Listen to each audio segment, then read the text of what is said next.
ব্রাহ্মণবাড়িয়ায় ছাদ থেকে পড়ে যাওয়া কাপড় জানালা দিয়ে আনতে গিয়ে বাহিরে থাকা বিদ্যুতের লাইনে স্পর্শে রুমে থাকা মহিলা মাদ্রাসার ৭ শিক্ষার্থী ও একজন আয়া অসুস্থ হয়েছেন। বুধবার বিকেলে জেলার শহরের ভাদুঘর এলাকায় অবস্থিত দারুন নাজাত মহিলা মাদ্রাসায় এই ঘটনা ঘটে।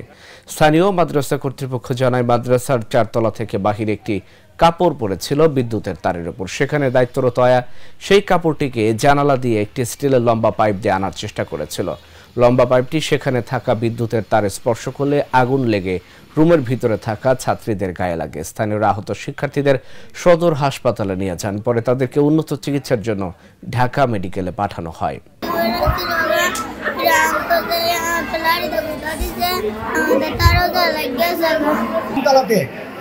জ্বালানা দিয়া বড় একটা ফাইট বার করে ফাইটটা দেখা আমরা টার্গেট করছি, এখানে হয়েছে তখন দিয়ে একটা মেয়ের হাত বাইরে। পরে আমরা দূরে গেছি, যাই দেখি ওইখানে কারেন্টের যে এসএস ফাইভ দিয়া একটা মেয়ে মনে হয় কারেন্ট এরিয়ার মধ্যে বাড়ি দিছে, এই জন্য বাস্ট হয়েছে। তখন আমি 2টা রুগী নিয়ে আসছি, যেটা বেশি আহত হয়েছে ওরে নিয়ে আসছি, আর আরেকটা নিয়ে আসছি নুসরাত নাম নুসরাতরে নিয়ে আসছি। আর বাকিটির কথা বলতে পারি না, বাকিটিও আসছে। 3 তলার পাশে জানলা দিয়ে একটা কাপড় পরে গেছিল, অসুবিধার কারণে কাপড়টা পরে গেছে। কাপড়টা উঠানোর জন্য একজন দারুণ মহিলা এসে সাইড দিয়ে চেষ্টা করছে কাপড়টা উঠানোর জন্য। পাশে ছিল কারেন্টের হাই ভোল্টেজের লাইন ছিল, তো উঠে গিয়ে অসতর্কতার কারণে এই কারেন্টের হাই ভোল্টেজ তারের সাথে স্পর্শ হয়ে গেছে পাইপটা।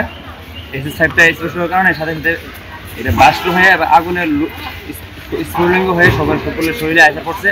অনেকের শরীর জখম হচ্ছে, অনেকের শরীর পড়ে গেছে। মাদ্রাসার যে দায়িত্বরত মহিলা, যিনি মহিলা দারোয়ান, উনি এই কাপড়টাকে একটা আপনার ওই স্টিলের একটা লাঠির দ্বারা কাপড়টাকে সরানোর চেষ্টা করছিলেন। এই লাঠিটা ওইখানে দেওয়ার পরপরই বৈদ্যুতিক শর্ট মহিলার এবং কিছু আগুনের রুক্কা এসে সেটা আপনার এটার উপরে পড়ছে আর কি। তো এখানে কয়েকজনের উপর আগুনের রুক্কাটা পড়ছে, তারা আহত হয়েছে মোটামুটি আলহামদুলিল্লাহ সেফ আছে। তারপরও তাদের উন্নত চিকিৎসার জন্য আমরা তাদেরকে ঢাকা পাঠাইছি।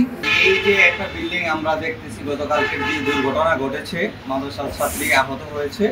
তো এইটা হলো সারা বিল্ডিংটা হলো মাদ্রাসা এবং পাশে একটা বিল্ডিং। এই বিল্ডিং থেকে 1 ফিট দূরত্ব হবে না একটা পাওয়ারফুল লাইন, পুরা শহরের যে মেন লাইন, ওই বিল্ডিং থেকে 2 ফিট থেকে 3 ফিট হবে। তো এর আগেও এখানে বিগত 5 বছরের ভিতরে 2টা মানুষ এই কারেন্টের বিদ্যুৎ স্পষ্ট ইন্তেকাল করছে।